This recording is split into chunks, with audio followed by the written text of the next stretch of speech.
Hey guys, welcome back to another episode of Lights Out with Ish and Eve. I'm Ish and this is Eve. I don't know why I pointed as if we're in the same room. We're not. We're still on opposite sides of the world.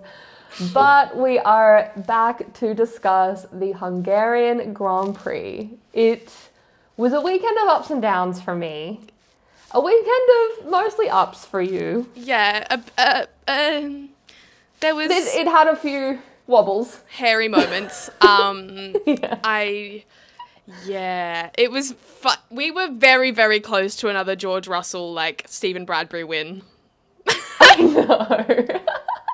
We were very joked close. about it in the cool down. Yeah, that was hilarious. He's like, why didn't you just T-bone him? I was like, George, that was my biggest fear.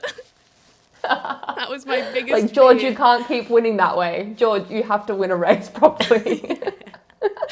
George, you can't just rely on people crashing into each other, even though it's happened before, and it's almost happened again. But,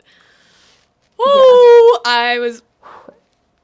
It was a lot. That was a lot. It was a lot. But I think it was a good race. I mean, there wasn't... It was a good race. It was a slow burn. Mm-hmm. It was just a lot of, as Hungary tends to be, strategy chess game rather than wheel-to-wheel racing.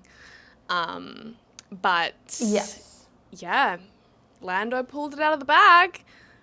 He really did. That was a great came drive. in so clutch. I know, after quali and then after lap 1, I was like, there's no way this man wins. No. And boy, was I wrong. Because I thought, McLaren said, one-stop strategy. Manage those tires, boy, Fine, and you'll be fine. But, I thought when they were, when it was obvious that he was doing a one-stop, I was like, okay, this is the good option for now. You might get yourself P2 or P3. I didn't think he was going to win. I thought that the pace on the fresher tires of Charles and Oscar would have been enough to then pass him before the end of the race, which it very nearly was. But I didn't think that he would be able to hold on to the win. I was like, this strategy is going to get you, a podium, which he looked like locked and loaded 4th place, basically. Yeah. Yeah.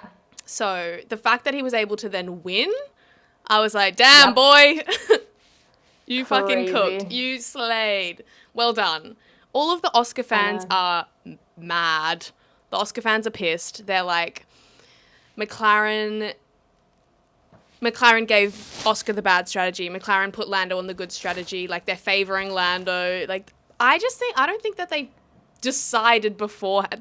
It just was a strategy that they chose as everything unfolded because they had to do something different because he was pissing around in P5. They had to roll the dice. They had to make the most... Exactly. They had to make the most of a bad situation. They took a gamble. There was no, guarantee that was going to pay off. Yeah, exactly. And it did because Lando was able to manage his tyres. But, I mean, we saw, give it another lap or two and Oscar would have caught him. Yeah. Yeah, it was just a really good drive and the strategy paid off. It was a risk, but the Oscar fans are very pissed at McLaren. And I'm like, guys, I don't think... McLaren didn't go into that race being like, we know the one stop is faster, so we're going to give Lando the one stop and fuck over Oscar. No. That didn't happen. Exactly. I know. It's just, yeah. And even for me as an Oscar fan, as an Australian, I'm kind of happy that it happened that way and Lando won because now we go into the summer break with 9 points between the championship contenders. That's exciting. I know it's stressful for you, but it's not my team, so that's exciting for me. It is, and it is exciting because had Oscar won, it's a 14-point swing because Oscar would have been leading by 20-something points. Yeah. 23? Fucking something like that. But a much bigger gap than it has been in quite a while. The gap's been hanging around that 2 wins, 1 to 2 wins gap for a while. So to get that up to a 3 wins gap is would have been a bigger gap, but now it's close. It is. It is. Well, before we get into the rest of the weekend, obviously there was a little bit of news coming into Hungary. The first being that Fred Vassar was announced that officially that he would be staying at Ferrari. I think mostly to silence the Italian media. I don't think there was much speculation on a global scale that he would be leaving. Yeah. A little bit, but nothing like crazy. But I think it was kind of funny. It was like, great, you got Charles on the podium in Spa. Tick. There you go. Yes, literally. But it's just nice that Ferrari now have that like ticked off, signed off. I think Charles was saying like they know it's the right thing now. They can put it behind them. Like they can just move on. Exactly. And then the other piece of news, which was a lot more exciting, I think, was Max Verstappen confirming that he would be staying at Red Bull for 2026. Now, I don't think 2026 was ever really in question. Like a little bit, but not really. I think, I mean... Oh, my video just gave a thumbs up. How does this work? I don't know. I'm doing it now. I just look silly. But I agree. But he was also, in the way he said it, he was like, I'll be here next year. I'm staying here next year. Yeah. Like, it was very much like, he wasn't being like, I want to finish my career at Red Bull. I've got a long-term contract. I'm staying my contract. Like, it was very much like, I'm staying next year. Yeah. And I think that, you know, he just wants to keep his options open for 2027, which is fair. And they were also talking about George's contract, and all the words from Mercedes, not with Max, just on the commentary later, was that, like, the ball's in George's court, apparently. So... Yeah, right. I mean, like, who knows? Maybe it is signed off, and I still think they probably are trying to do, like, a 1+1 contract or something like that. But I fear that now that Max has announced that he's going to be staying at Red Bull, if Mercedes immediately came out and were like, okay, George Russell's contract is signed. It's too obvious. It just makes it look like you're waiting for Max. Yeah. So I feel like they've got to wait a little bit now, like maybe after the summer break. Or like partway through, we were negotiating and da-da-da-da. And now. Yeah, now look, we've got George. It's like, we all know. So, yeah. But no, it is good to have that like locked away and just get that monkey off the back in a sense, for George and for Max. Because like everyone just needs to shut the fuck up, please. Yeah. He's like, I'm over it. Yeah. I'm also like, you're an F1 driver and this is part of the game. So as much as Max deal with it a little bit. Hates it. Yeah. It is. Anyway. Yeah. Anyways, anything else before the weekend? I don't think so. I think that's it. Basically it. Yeah. Get into FP1. Alonso did not partake in FP1. Old man had a bad back. Well, I wasn't going to say it like that, but you're not wrong. But it didn't seem to... And, like, this is what I find crazy, because he had a great weekend. But your back injury doesn't go away between FP1 and FP2. Totally. Like, there's, like, the 3 hours in between. Yeah. Like... What, are you just like, while Drugovich is in the car, you're like getting some crazy massage and you're just cured, and then you're like getting P5? Like, what? It's like the Karate Kid, like Mr. Miyagi, just like cupping or whatever in the background. I want to know what treatment he's like, I'm healed. Also had. Yeah. Like, what happened in between FP1 and FP2 that he was just like fine? Anyway, I'm glad he's okay, and it really didn't seem to impact him for the rest of the weekend because he was flying. Aston Martin. Killer weekend. So good. Like, I think they finished P5 and P7 or something like that in the race. Mm-hmm. Like, incredible performance. And qualified P5 and P6. Like, yeah. To have them both up there hasn't happened in a while. I know. Well, I predicted they would have a good weekend because the track is so different from Spa. Yeah. So I was like, okay, they were terrible there. Yes. Maybe their car is just not built for like high speed corners and all that sort of like Hungary is a very like low speed corner track. Yeah. And the long straight. So I'm like, okay, maybe they'll do better there. And they did. Yeah. I was like, well, wow. impressed. Love when a theory comes true. I know. But it's almost like you know your shit. Whoa, crazy. How's a that? Girl talking about F1 that knows what she's talking about? Drive to Survive fan. F1 movie fan. Sunny Hayes fan. Oh boy, literally. But Felipe Drugovich drove for Alonso, and he had a big lockup at one point. There was lots of big lockups into turn one. Yeah, literally. Everyone was Lando fucking had locking one. Yeah, Lewis, Carlos, there were a whole bunch of them. Yeah. But, you know, I guess they're all practicing for the one overtaking spot on the track. in the track. Literally. Then Paul Aaron was also back driving in the Sauber. Yes. On loan from Alpine, I suppose, again. Which I'm like, interesting. Are you getting ready to put him in the seat, Alpine? Are you like seeing how he goes in the Sauber so you can replace Colapinto? Like, what's going on? Who knows? I don't know. But he didn't get much driving in because he had some systems issues. Yeah. And had to like pull over. So that was unfortunate for him. It was, but oh well, what can you do? Yes. But then we finished the session with Lando, Oscar and Charles top three, which was a very consistent theme throughout all of practice. But Isaac Hadjar was in P4 as well. So like the RBs were showing a bit of pace early on in the weekend, and that kind of carried through, which was nice. Yeah, they were good. They were faster than fucking Red Bull.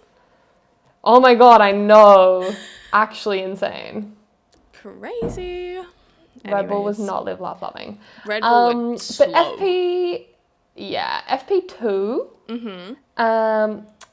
Lando had a pretty scary snap at turn 14, like early on in the session. And George was like, "Ooh, Norris." That was so funny. George was behind him and saw it, and he was like, "Ooh, Norris," and I was like, "George." That said what we were all thinking.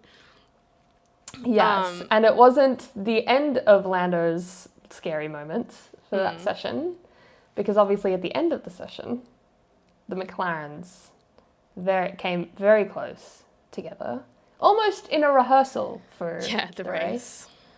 I don't even know like what happened. Like, how did that happen? Who, what?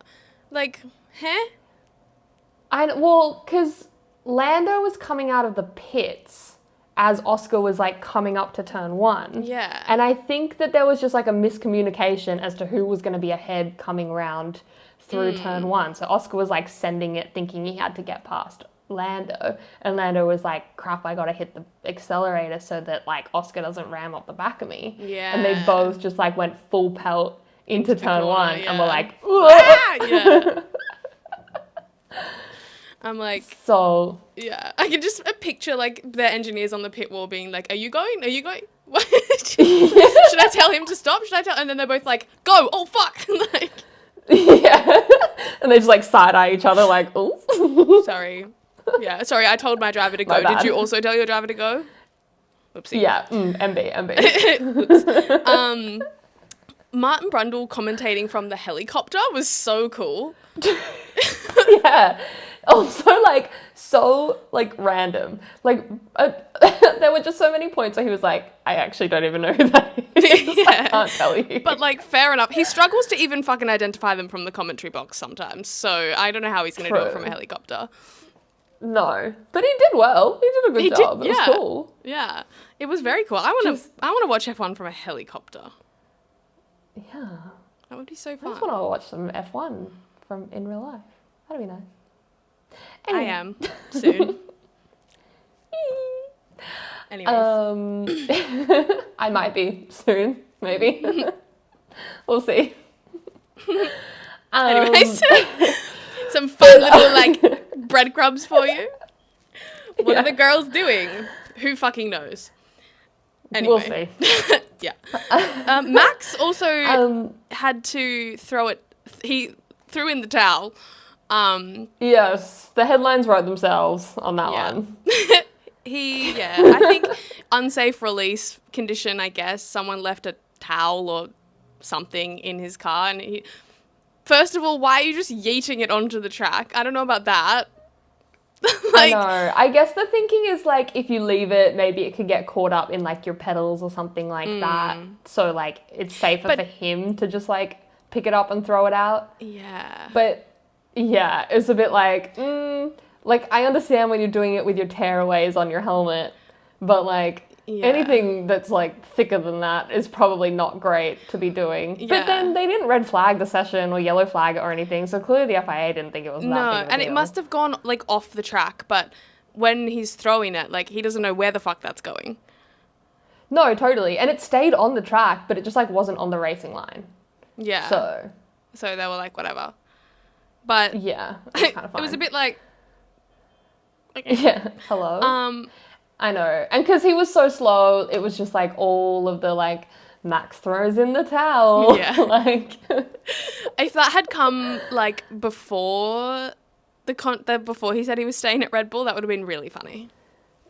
that would have been really funny. Anyways, Carlos had issues with his telemetry. He had no comms. His comms cut out.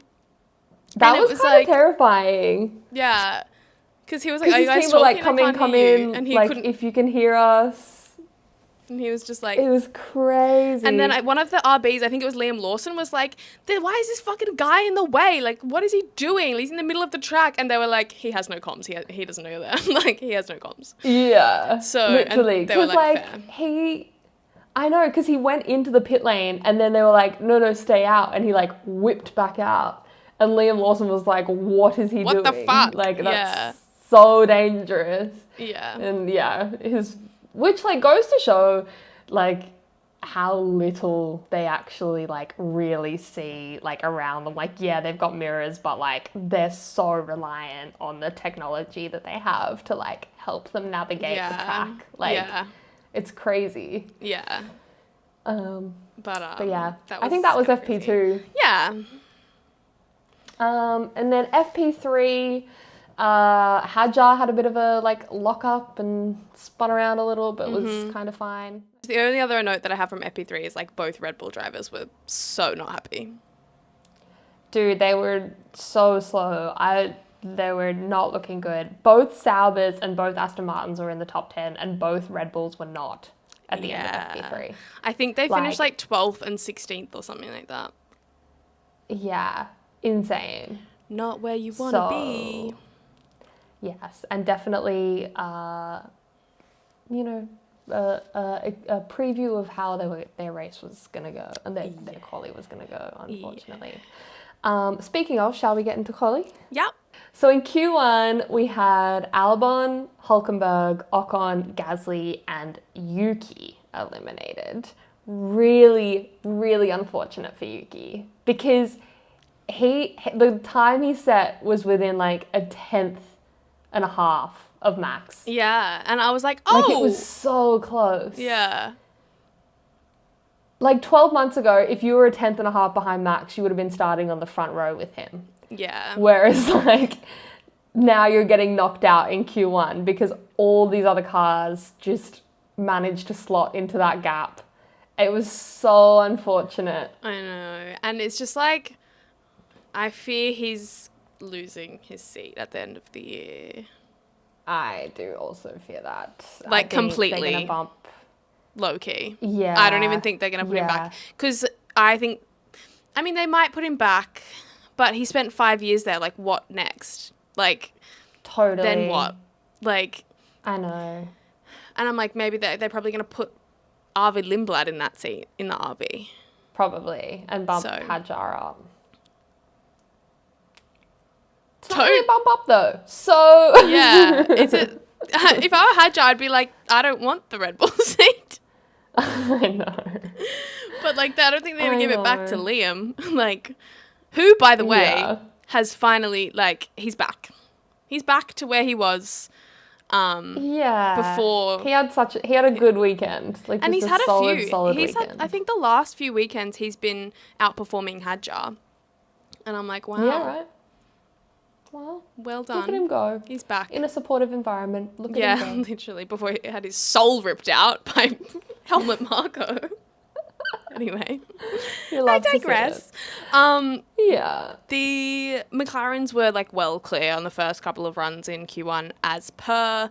Oscar Yep. even dipped a wheel in the gravel and still went like fastest. I was like, what the fuck? That was crazy. I was like, hello? I was like, bruh. Yeah.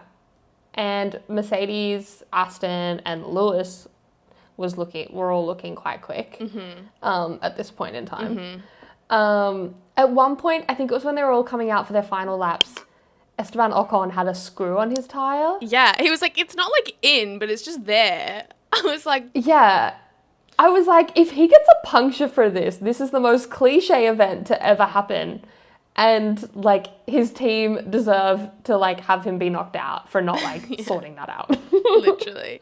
Like, a screw on your tyre? Come on. It's like the worst place to have a screw. Like, yeah, but that was kind of crazy. And he got knocked out anyway, but I don't think it was screw related. No, I think his tyres stayed intact, but he was just slow. At one point, Alonso went 700ths from Oscar, and I was like, what the fuck? Like, yeah. hello? Dude, bro was just flying. Whatever Mr. Miyagi shit they did. He needs that every weekend. Everyone would be like, sir, what did you do? How did you do that? And then Colapinto got through and Gasly got out. And I was like, yeah. that's a first. True. So good for him. Yeah. We love that. I mean, nice for Colapinto to just have, like, feel like he's had a little bit of a win in that team. Because that just hasn't really happened yet for him. So, yes, that was lovely. He made it through to Q2. Yes. Speaking of Q2, unless you had anything else to say about Q1. Nope. Nice segue. Q2, nice. I just ruined it, but it's fine. It's fine. We're professionals, everybody. We're not. We're just two hoes yapping. Literally. So speaking of Q2, we had Antonelli, Colapinto, Sainz, Lewis Hamilton, and Ollie Behrman knocked out. Obviously, the big one being Lewis Hamilton. Big shock, given he is like the most successful driver around the Hungaroring ever. Yeah. And first time on pure pace that he's failed to make Q3. Yeah. And especially with Charles eventuating on pole. Yeah. It's not good. The interviews afterwards were horrific. I was like... They were so sad. It was sad, and it was almost to the point where I was like, who is this man? Like you're the shell of the person that you have been. Like, what? Literally, I was like, this is not 7-time world champion Lewis Hamilton. Like, yeah. Huh?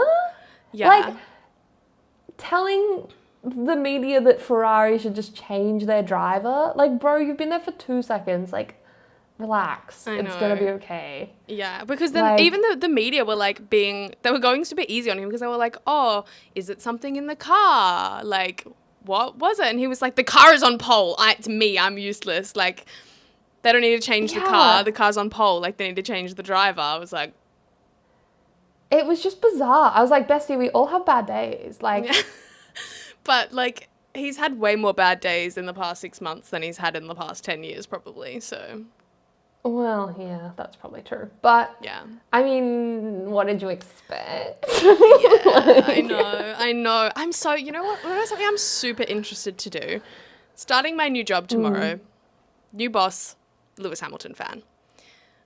I am so curious. I just want to know, like, without traumatizing the poor man, I want to know the thought process of a Lewis Hamilton fan from, like, finding out he's going to Ferrari. Like, how do you feel about that? How did you think it was going to go? Like, yeah, I'm super curious. Like, for an actual, Yes. like, long-time Lewis Hamilton fan. I want to know that, like... Yeah. Maybe if you're a Lewis Hamilton fan, you can let a girl know in the comments as well. Because it can't be Yeah. good. But I'm Yes. like, how did what you were your think it was going to emotions? go? Like, how did you... Like, what were your thoughts and feelings when you first found out it was happening? And then, Yeah. like, from there. Because it's not like he was thriving at Mercedes last year. No, he was particularly either. He was being beaten by George. So I'm Yeah. I'm just really curious about like how this feels as a Lewis Hamilton fan. Yes. You know what I mean? For sure. So Yeah, I get it. I'm not going to rock up Interesting. into my new job and be like, so how's your trauma about your driver? I mean, I might. Who knows? But anyways, Who knows? back to Q2. Yes. So obviously we've talked about Hamilton, very unfortunate. Antonelli didn't make it through. He was like P11 and then his got track limits time deleted Yeah. and then got bumped back down to P15. Yeah. Which was unfortunate for him. So like the rest of the guys that got eliminated, Colapinto, Sainz, Behrman, probably like expected. And Behrman that starting Ollie P11 Behrman. was funny. I was like, oh, it's like meant to be. The stage was set. Honestly, the stage was absolutely set at a track where it's so hard to overtake. I know. I was like, bruh. That was so funny. But Anyways. Bortoletto made it through to Q3, I know. which was amazing. And like he obviously had a great race, and like I think everyone, including myself, came into this year thinking that like Rookie of the Year is probably going to be between Kimi Antonelli and Liam Lawson, obviously, because we were expecting Liam to do better at Red Bull than he ended up doing. Yeah. But Bortoletto, as much as like, we put respect on his name of like, Formula 2 champ, like has Formula had 3 incredible champ, results. yeah. Yeah. Like, I don't think anyone ever thought that he was going to be... In a Sauber, Like, but if like... he didn't get... Yeah. Totally. If he didn't get any points during the season, I don't think anyone would have been shocked by that. Yeah. So the fact if that he's Hulkenberg done also this wasn't getting well- points. Like, For sure. yeah. For sure. But the fact that he has like done this well, I'm like, he's honestly in the conversation for Rookie of the Year at this point. 100%. And like Isaac Hadjar, like, is my Rookie of the Year so far. Like, Totally. it's fun. I like that it's kind of It's like the ones you narrative didn't is- expect. Yeah, exactly. And I saw someone on TikTok saying that, like, do you remember before the Oz GP, Helmut Marko called him a B-rate rookie? Mm-hmm. I'm like, how's your B-rate rookie? How is he? He's in Q3 in a Sauber Yeah. multiple times. Yeah. And Max took like 20 laps to overtake him in the race. It's like, yes, I know it's hard to overtake around here, but he should sail past Bortoletto. Sorry. Yeah. No Agreed. disrespect But to anyways. Bortoletto, of No. course. But anyways. Yes. Um Anyways, Q3 then. mhm. Unless you had anything else to say about Q2. Nah. Cool.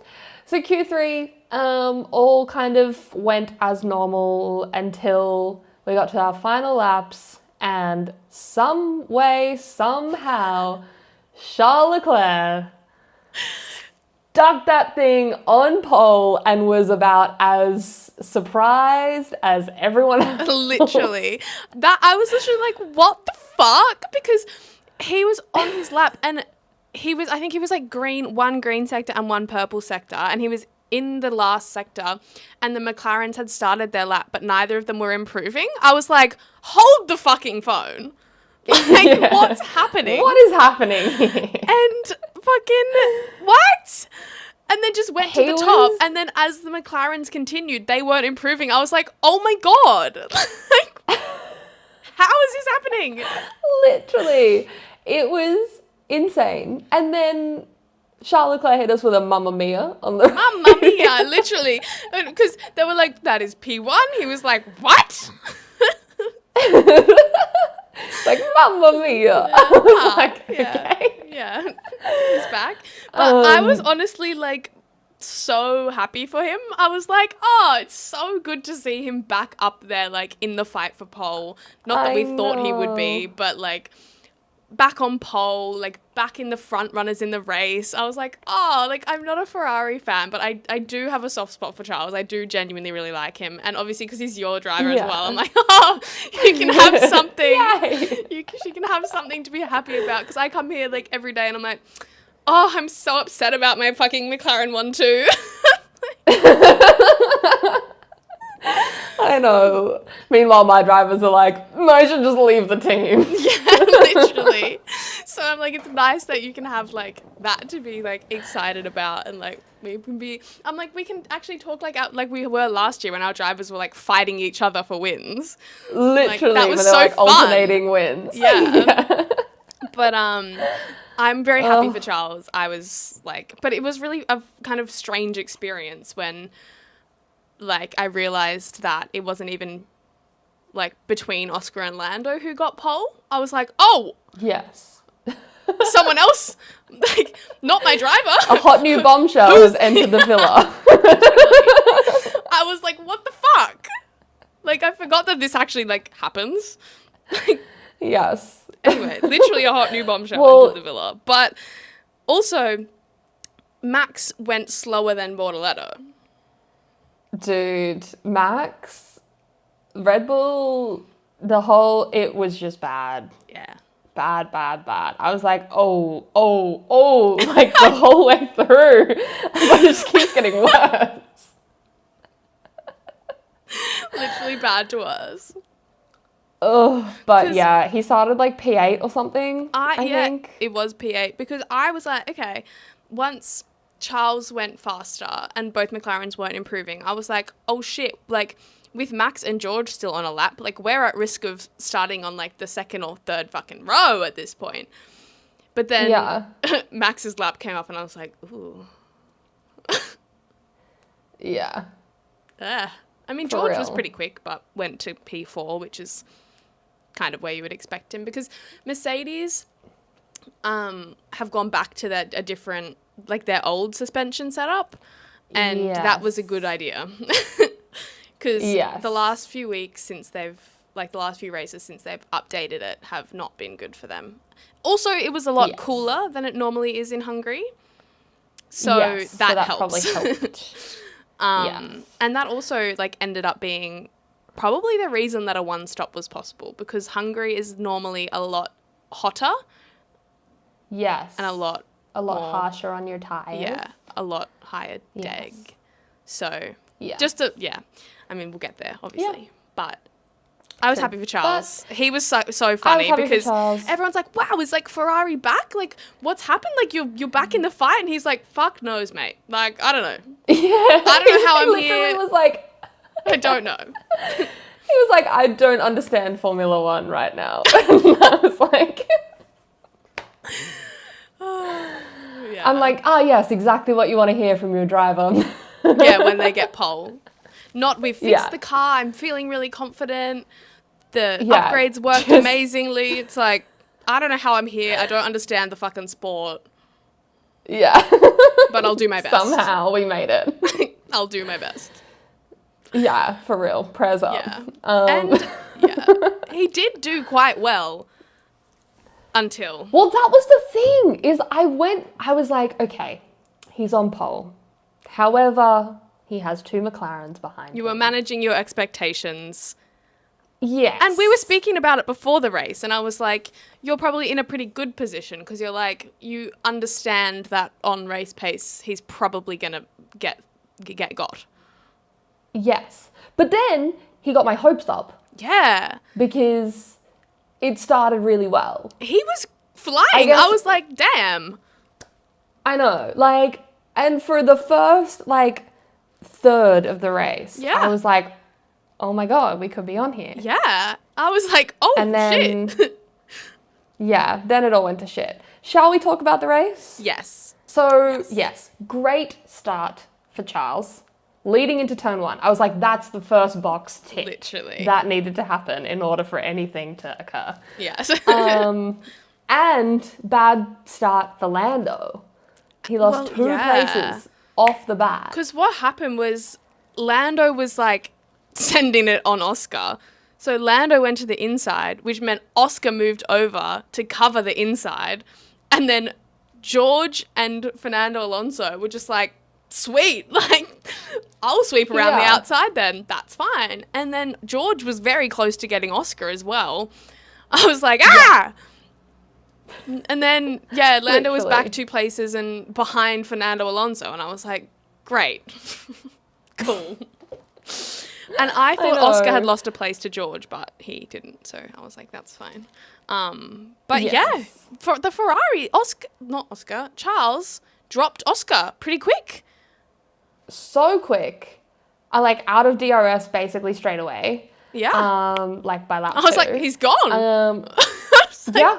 I was like, oh my God. And then the fact that it wasn't 2 McLarens like in P2 and P3 hunting him down, I was like, oh my God, okay. Yeah. Like this is all good signs. Mm-hmm. Lando obviously got back past Alonso. Which was very important to do. I was like, he needs to not get stuck here. Correct. He needs to be able to clear Alonso and then set off after everybody else that he should be a part of. Yes, exactly. But it kind of just held form up the front for a little while with like Charles, Oscar, George. Yeah. How good was seeing Max and Bortoleto battle out in P6? I was like, what is going on? Like, I'm sure if you had told me at the start of the season that Max and Bortoleto would be fighting, I would have been like... so true. Because, like, we expected the Saubers to be, like, P20 merchants and Max to be, like, up the front. Yeah. So the fact that they're fighting each other in P6 is crazy. Literally. And then even by, like lap 15, lap 20, like he was still behind him. Like he just could not get past. I was like, what is going on? That's gotta hurt. That's got to hurt. But like... Yeah. Oh, yeah. Anyway, I mean, and any other track you'd hope he would have cleared him faster. Yes. Not any other track, but like other tracks. Yeah. Correct. Then also like on the first lap, Hadjar had like the gravel hit his hands, and I was like, oh, hopefully he is okay, because that would fucking hurt so bad. That'd be like getting hit with like a little bullet. Yeah, like literally at that speed. Yeah. Ugh, yeah, I was like, ouch. Also at the start, both Saubers were under investigation for jumping the start. And when we replayed Bortoletto's, I was like, that looks fine. And then on the commentary, they were like, did they report the wrong Sauber? And I think that they did.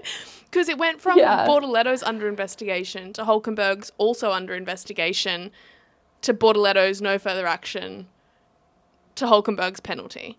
And I was like... Yes. I feel like they were like, oh, it was a Sauber at the back, Bortoletto. Oh, wait, no, that's Hulkenberg.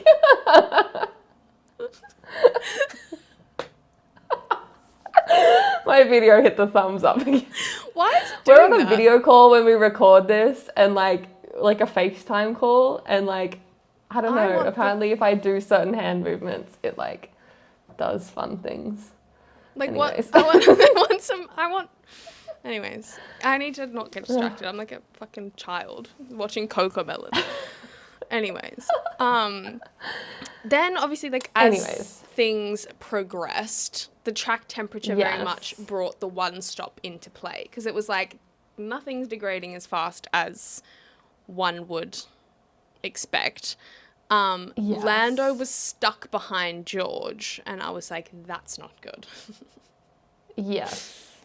But yeah. Yeah. And that was when I think McLaren started to like have the one-stop conversation with him. But what I was concerned about, I was like, yes, the one-stop is a good theory, but he's been stuck behind George. His tyres are going to be fucked. Like, is he going to be able to get them long enough into the race to then be able to go to the end on a hard tyre? Because I'm like, you've been in George's dirty air trying to get past for like fucking 10 laps.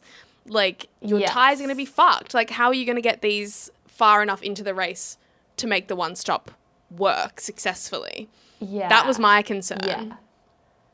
For sure.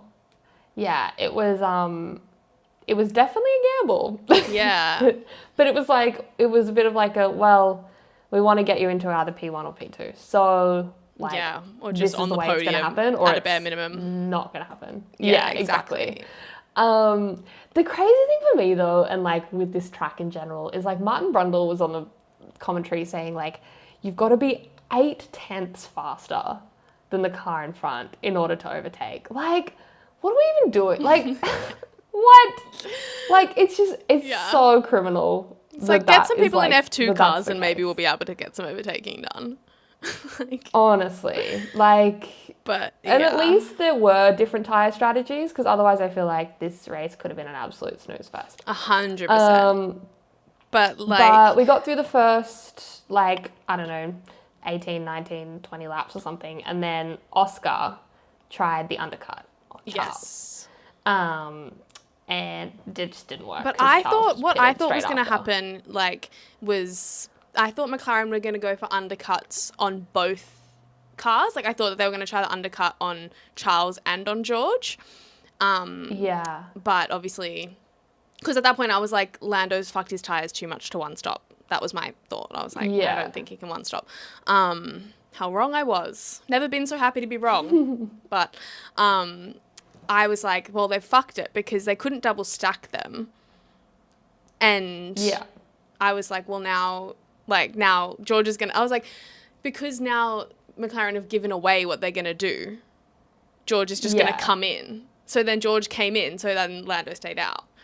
And then I was like, we're going to have to do a one-stop now. Like, that's the only option now is to one-stop. But, yeah, ultimately, McLaren's undercut on Charles did not work, like, at all. Like, it wasn't even close. Yes. No, totally. But, yeah, so that was all kind of, like, happening up the front. And then Lewis and Max in the midfield got stuck in a bit of a DRS train behind Ollie Behrman and Isaac Hadjar. And it's just so, like, it's just such a rant. Like, you've got Ollie Behrman and Isaac Hadjar, the rookies, and then behind them, Max Verstappen and Lewis Hamilton, like, the most decorated drivers on the grid. And you're like, what? What is happening? How is this? Literally. What? Oh my God. Truly just so bizarre. And then I think it was like around lap 30 was when the Max and Lewis incident happened, which didn't even really end up being much of an incident, but Max just sort of like sent it down alongside Lewis. It was a bit of a shove, I thought. It was, but they didn't make contact. Like, Lewis just sort of like anticipatorily went off. And then they like noticed, like, is that a word? I know, I was like, I don't actually think that's a word, but you know. Anyways. Lewis sort of like drove off to avoid him. And then the stewards were going to be investigating it after the race. And then Lewis didn't show up to the hearing. But yeah, Lewis literally didn't show up. He was like, I don't care. Because ultimately, like, he wasn't in the points. Like, he was just like, Max finished P9 and probably, like, far enough up the... Like, it doesn't matter. It wouldn't have benefited Lewis to get Max a penalty. No. He was like, I don't care. Exactly. Like, I had a terrible weekend. I just want to go home. Yeah. Like, it is weird that it was, like, investigated after the session. It's like, come on. If this was for the lead of the race, I'm sure you wouldn't investigate it after the session. I know. Like, just bizarre. But, yeah, to see Lewis Hamilton and Max Verstappen fighting over P11 was like... I know. But also just so funny that those two will still be so intense with each other, even if it's for P11. I know. Like, if that wasn't Max and Lewis, I feel like that just wouldn't have happened. Yeah, for sure. But also, like, when that happened, it was at the point in time where it was, like, the swap over point for Lando. And I was like, he's going so slow. I was like, he's so slow. He needs to come in. Like, Leclerc, Piastri, and Russell were catching him so fast. I was like, he's so slow. I was like, he needs to come in. Yeah. But it was like, and I was like, surely if he's done 30 laps on a medium and he was in George Russell's dirty air, he can go to the end 40 laps on hard. I was like, surely that's fine. Like, this changeover point is fine. And he's so slow. I was like, he's literally like, oh. And then when Verstappen and Hamilton were fighting each other, I was like, if this caused a safety car... Yeah. that would play very nicely into Lando's little situation. But obviously it didn't. But I was just like, that would have been cinema. That would have been nice. Correct. But then, as it turned out, with Lando winning the race anyway, then people probably would have been like, well, you only won because of the safety car. So yeah, true. But McLaren were fucking cooking on their pit stops. Holy shit. They did two exactly 1.9 pit stops. Yeah. What? Insane. I know. We had like a 6-second pit stop last week. Like, what? Yeah. It was the fastest all year, and they got the exact same time for both Lando cars. And Oscar. Not even 1.9, it was like 1.94, 1.96 or something. Yeah, like down to the like hundredth. It was the same. Yeah, and I'm like, talk about not favouring your drivers. Like, you both get 1.9 second pit stops. Yeah. But I was like, damn, that's a good pit stop. I know. Because it looked good. I was like, that was clean.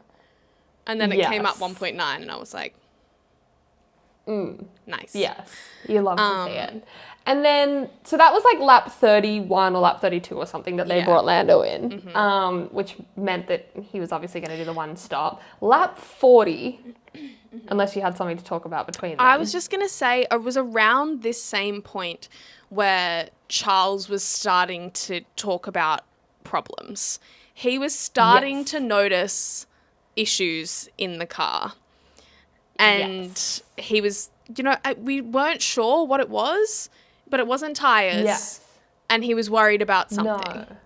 And it was like, that's not good. He was getting a little, like, started to mention things are feeling wrong. Things are not going well. And it didn't sound like he was just annoyed at the race situation, because at that point in time, the race situation was still fine. Like, he was still basically net leading the race. Yes, depending on whatever Especially Lando was doing. because we didn't know if Lando was going to make it. Yeah. So he started to get worried, and it was like, what's happening? That's not good. And it wasn't good at all. It wasn't, because then lap 40 is where it really all started to go wrong, because McLaren faked out Charles for a pit stop, and he like took the bait. Bro had like 20 lap old hard tires and took the bait and pitted for another set of hard tires. I was also like, come on, Ferrari, because like they'd just been on the radio to Oscar being like, do you want to undercut Leclerc or do you want a tire offset to Lando? And he said, don't worry about Leclerc. I want a tire offset to Lando. So like when McLaren said on the radio, box to overtake Leclerc, and they fell for it, I'm like, he just said he doesn't care about Leclerc. Like, I know. Like, come on. Get it together. But, And it's just so, like, the Ferrari communication. I'm just like, what is it going to take to get some, like, good F1 strategy to Maranello? Like, well, they had it last week. I know, that's true. But, like, as I said last week, this is how it goes. This is how it goes. I know, but I'm just like, why can they not get, like, consistent, good communication? And I feel like part of it is because, like, a lot of the good, like, strategists and, like, team engineers and all that sort of thing just don't want to move to Italy. Yeah. So they just don't join Ferrari. Yeah. Like, I feel like that's got to be part of it. Like, because there's so much opportunity in the UK. Yeah. Like, all the teams are here. Yeah. So, like, all of the, like, learning and growth is all, like, fostered there. And then, like, people have to, like, up and move their life to Italy. Like, never thought about that. I just feel like that's got to be part of it. But anyway. Anyways. Beside the point. We will see. But yeah. So that's where it started to go wrong. Yes. But once McLaren did bring Oscar in, he still came out behind Charles. And I was like, okay.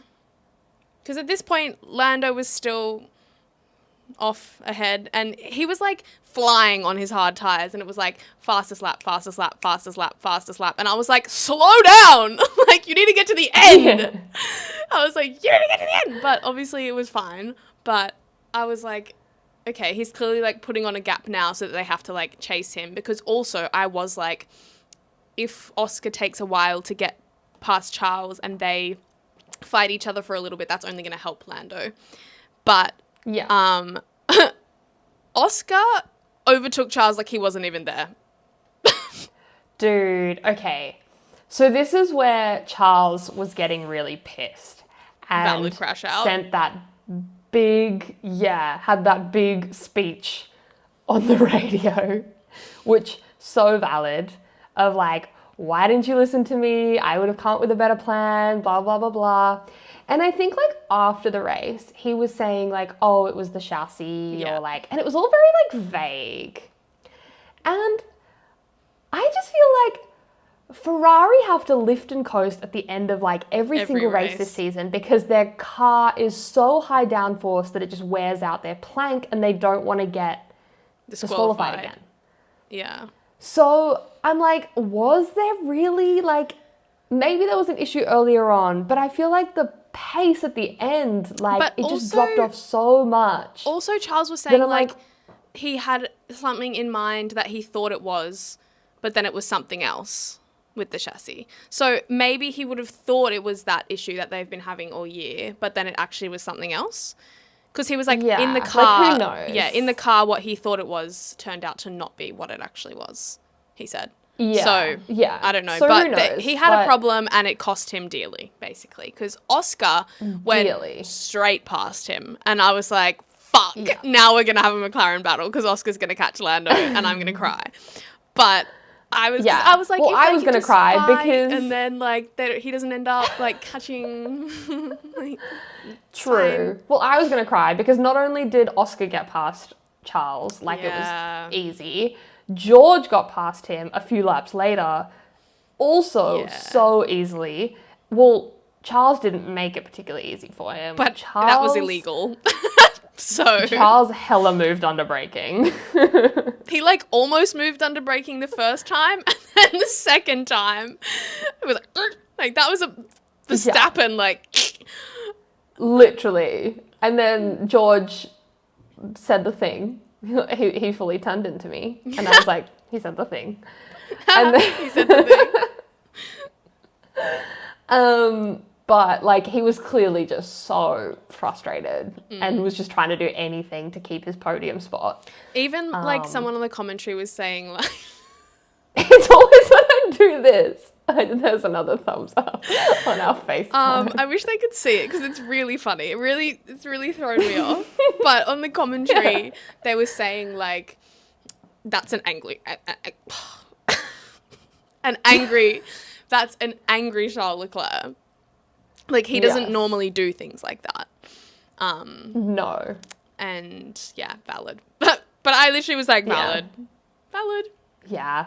Like, he's crashing out for real. So, that was that. And then Lando and Oscar had the final 10 laps to weave through traffic and find one another. That was so stressful. Because it was basically, and they said it on the commentary as well, it was the calm before the storm. It was like, Oscar is going to catch up the back of him, inevitably. Like, he's on almost 20 lap newer tyres than Lando.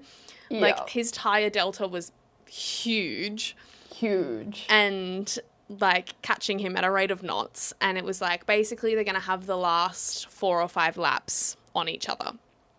And obviously traffic, Lando was like, this traffic's going to ruin my fucking race.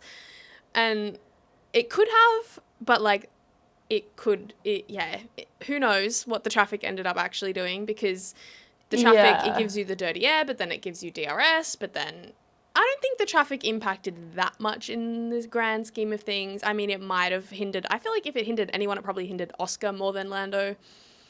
I think it stopped Oscar from being able to like get a clean run to just like catch him and go. And catch him sooner and have more shots at getting past him, basically, I think. But it was like, oh, what's going to happen with the traffic? But then it ended up, I think he had 4 laps into turn 1 to go, like a clean run into turn 1. I think it was 4 times.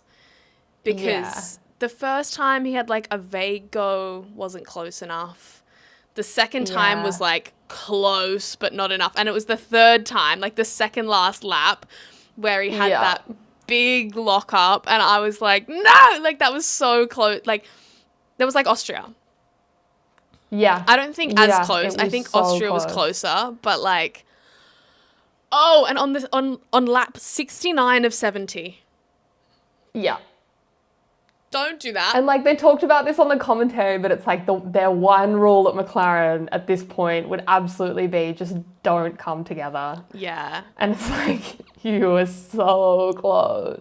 I know. And it was, yeah, that was so stressful. But then also, because of the lockup, I was like, well, he's now compromised and he's only got one more go at it. He's not going to be close enough on the next go. And he wasn't. Yeah.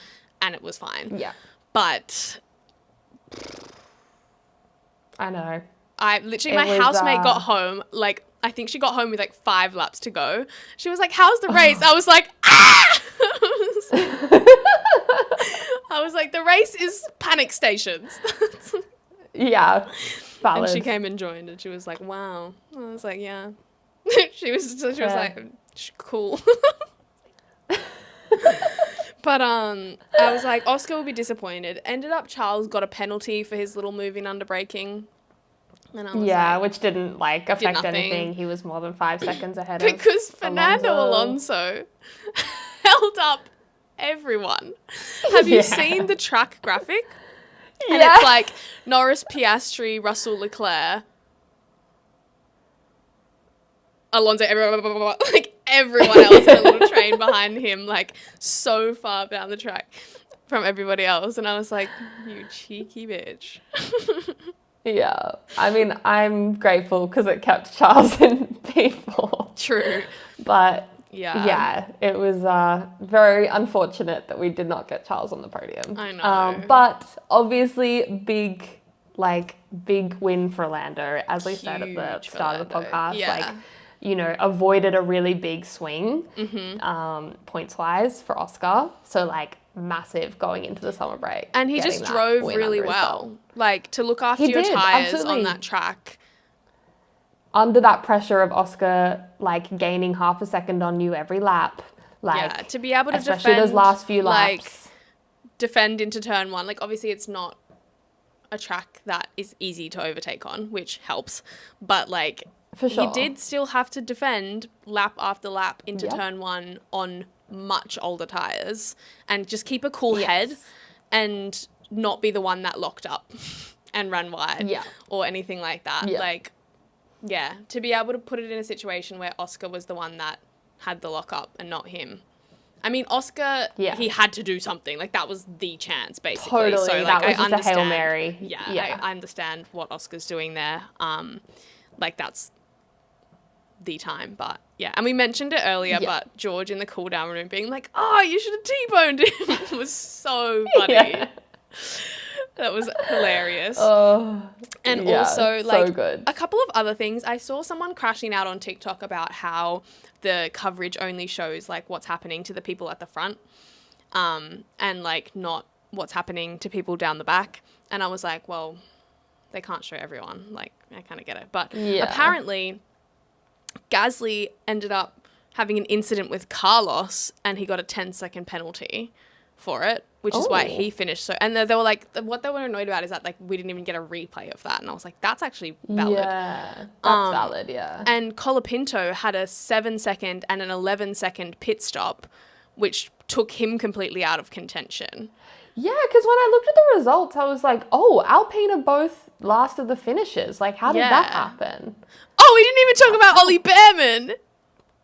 Oh, yeah, true. Bro had a technical issue on, like, lap 50 and DNF'd. Yeah, and ended his P11 streak. Yeah, and he would have been, 5 P11 finishes in a row. He wasn't running P11, though, at the time. He was running further down than that. But he would have finished there somehow. Somehow. But, yeah, he DNF'd. The record is no longer. It would have been nice if he could get out of that record by getting points. But DNFing is also another way to do it. Yeah. Also on the podium, on the podium, Lando running to move the trophies. They were like, did the whole like everything presentation, whatever, anthem, and it's like, you know, champagne, and then he like grabs the trophy and just runs away. He did the same thing last year too. He was like, take this away from me. And then the thing is, he moved his, and then he went to grab the champagne, and Oscar and George were like spraying each other. And then he was like, grabbed Oscar's trophy and then moved Oscar's trophy as well, and then did the champagne pop. He was taking no risks, like not even his own. No. He saw Oscar's and was like, that would be really bad. Yeah, if I broke his trophy. Yeah, but I don't need that social media heat. No, on the podium last year, like when Oscar got given his trophy, he went. Yeah. But that podium last year is like my own personal hell is like watching that on repeat. But it's fine. Yeah, this one went fine, so it's fine. This one went fine. We were all good. We were all good. Did you have anything else to mention? I don't think so. I think that was it. I think we can get into our awards. Biggest winner, who did you have? I had Lando, because Yes. to pull off that one stop, yeah, we've basically spoken it, but close the championship gap, and manage your tyres and win the race. And as I said, like at the start of the episode, I kind of thought that like a podium would have been on for the one stop. I didn't think he was going to hold on to the win. So he's on the winners list. Mercedes to get back in a double points finish. They haven't had a double points finish since the double podium in Canada. Because Kimi snuck home for one solitary point. But it's enough for my prediction to come true. True. And Aston Martin, because what the fuck? Yeah. Crazy. Yeah. Out of nowhere. I also had Lando and Aston Martin, so they were my two. My biggest losers were Charles and just Ferrari in general, really. Like, just bad vibes all around. Yeah. And did you have another one? Yeah, and I just had Alpine to, just last of the finishes because of, well, clearly everything that happened. Yeah. So that was a tough weekend. Yeah. I agree. I had Charles, obviously. But I also put Max and Lewis fighting over P11. Because... Yeah. Like 4 years ago, you guys were fighting for the championship. And now you're fighting for a non-points paying position. Yeah. Like, that's Nico Rosberg's like, this is why I left. I did not want to be like you. He's just cackling from his little house. He's like, hee hee.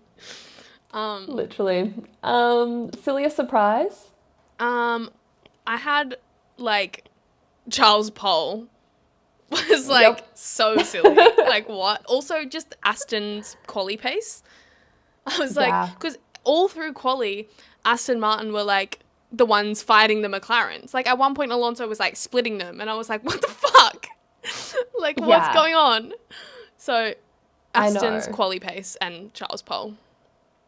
Agreed. There was just so many, like, out of whack positions this weekend. Like, people were just everywhere. It was so bizarre. True. So, yeah. But I obviously had Charles Pole because that was so silly. Your biggest meme of the weekend? I have a few, as per. I have this one, which is this little guy. Is that Plankton? I don't watch SpongeBob. Yeah. Plankton, yeah. That's Plankton? Okay, good. And it's like Charles Leclerc being asked his expectations for the race after getting P1. And it's like, I don't know. I never thought I'd get this far. And this one is what I was talking about with the Alonso graphic. And it's like everyone else around the track. Yeah. And then him. And it's the clip of him when they were in the Lego race. And he's like... So that was really funny. And this is my favorite one. It's like lap 30 to 70 and it's Lando slowly turning into a bottle, and then it's like lap 70 of 70, the bottle turning back into Lando. Like, I saw that one this afternoon too. I was like, so that's funny. really funny. Mine, like, there were so many memes about the, like, Charles's essay over, like, rant on the team radio. And like one of my favorite ones, which I can't put up because it's I guess I could put up, but it's a video. Can't be bothered. Is someone like filmed it like running down their screen and made it look like the Star Wars like intro text that like fades off into the distance. That's so funny. I didn't see that. Put the Star Wars music over it. So funny. I was like, oh my God. So that was hilarious. God, and really then funny. did you see that the like hide the pain meme guy, that old Yes, he Hungarian was guy? there. He was there, and all the drivers, when they saw him, like freaked out. They Yeah. were like, "Oh my God!" It's But it was that so guy. funny. It was like all the rookies, like mainly all of the like Gen Z, like Yeah. heavily Gen Z drivers. They were like, Yeah. "Oh, it's the guy from the meme." Like Hadja was like, "Oh, the meme," Yeah. and then like Bortoletto was like, I know. And then Alonso was like, "Oh, this is some old man. I'll take a photo with you." but I'm like all the rookies and Alonso the rookie. It kind of like played into that whole thing. It was kind of funny. Yes, which was very funny. Did you have a useless stat? I do have a useless stat for you today. You might have seen it because F1 literally posted it. But that We qualifying... probably have the same stat. So you Yeah, we have the same same stat. Yay! I didn't have any others. I was going to find one, but... Same. Anyways. So I will announce the useless stat of the week. The useless stat. It was the closest ever top 10 in qualifying, which is crazy. Yeah. It was the whole top 10 was separated by just 5/10, 400ths, and 3,000ths. Yep. I tried to like enhance this stat by finding like random things that were like half a second like in time. There And you I couldn't find anything that Oh. was like accurate. Oh. So apologies. I was like, 'Cause that's such a blink fun is, addition. like- I know. A blink is like between 1/10 and like 4/10. So I'm like maybe like 2 blinks. Yeah, but you're like if that you just double doesn't blink. sound like... But that's not cool, yeah. So I'm like, I just couldn't find anything that was like a good actually comparison. properly like, Yeah. yeah. But I tried. Yeah, That's well- what I'm saying. We appreciate your effort because that's more than I did. Thanks. I didn't even move it to my notes. I just screenshotted it. Yeah. Fair. Anyways. Did you have a favorite moment of the weekend? One of my favorite moments, was like Oscar getting past Charles, because then I was like, holy shit. Like that was Yeah, like the we're moment on. where I was like, we're going to have a McLaren battle. We are. Yeah. Because if he'd taken longer to get past Charles, then I would like, it may or may not have happened. But so Yes. that moment, because then I was like, oh no. Like, yeah. also the Leclerc pole was super fun. I know that's probably Yes, in yours. It was very fun. Yes. But even like as a McLaren fan, I was just like, oh, like that was so fun. No, totally. It was great. It was just like, oh, yay, we're back. Love. It's not going to last, but I'm happy right now. But at least like you knew it wasn't going to last as well. I mean, you didn't think it was going to go that badly, but like Yes. you weren't under any delusion that he probably wasn't going to Yes. beat the McLarens. Yes. My other favorite moments were obviously the final few laps, watching to see if obviously Oscar could catch Lando. Yeah. And then like just the Max and Lewis battling one another. Like it's just so, you just know whenever those two find each other on track that like something interesting will happen. It's Yeah. not just going to be a nice clean overtake. There will be Yes. something that happens. And I just love that even though it was for P11, like the intensity that those It's two still still there. have with one Yeah. another is so good. I love Yeah, it. for sure. Who was your driver of the day? Well, the driver of the day was Bortoletto, I think. Yes. And I do agree with the people. P6. Yeah. I agree with the people, but also Lando. Yep. Obviously just drove an incredible Same. race. Oh, nice. I had Bortoletto and Lando. Well, Nice. agreed. There we go. And I think that's it. That is I think it. that wraps up Hungary. So it's now the summer break. which It is. crazy. It's very good timing for me for a lot of reasons, but it's the summer break. So we have 3 weekends off, and then Zandvoort, which Lando won last year ahead of Max. Correct. And he won it by like 20 seconds or something. And said Max's catchphrase on the radio afterwards. Yes, that was so Dropped funny. a simply lovely on the radio after winning Max's home race by 20 seconds. You love to see it. I love it. I stand by it. It was controversial at the time, but I stand by everything that I said last year. Yeah, agreed. So funny. So that will be fun. Again, I do like Zandvoort. Again, not great for overtaking, but I love the banking. I just think it's super fun. Yeah. The Max fans always show up. It's always good vibes. The McLarens always make jokes about, oh, look at the papaya support. It's amazing. Yeah. Jokes like that will be made. It will be fun. Yes. So last weekend of August, that will be.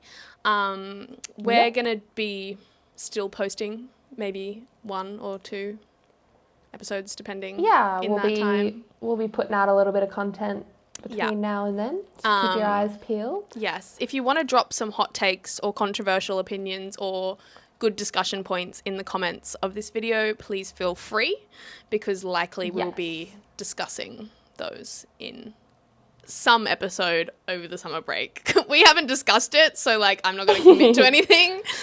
No, but we'll work it out. And yeah, if you have things that you want us to discuss, let us know. Yeah, we've had a few like people send in like, you should do an episode about this, or can you talk about that? So definitely, like, we always love hearing what you want to hear. You know, yeah. So 100% send that in if you have thoughts. Yeah, and we will see you for the next episode, whatever that may be, whenever that may be. I don't know, but just keep your eyes peeled. If you don't follow us on Instagram, follow us over there, because that's where we will announce that we have uploaded an episode.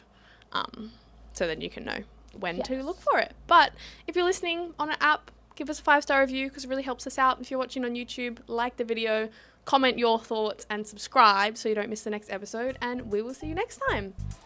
Bye. Bye.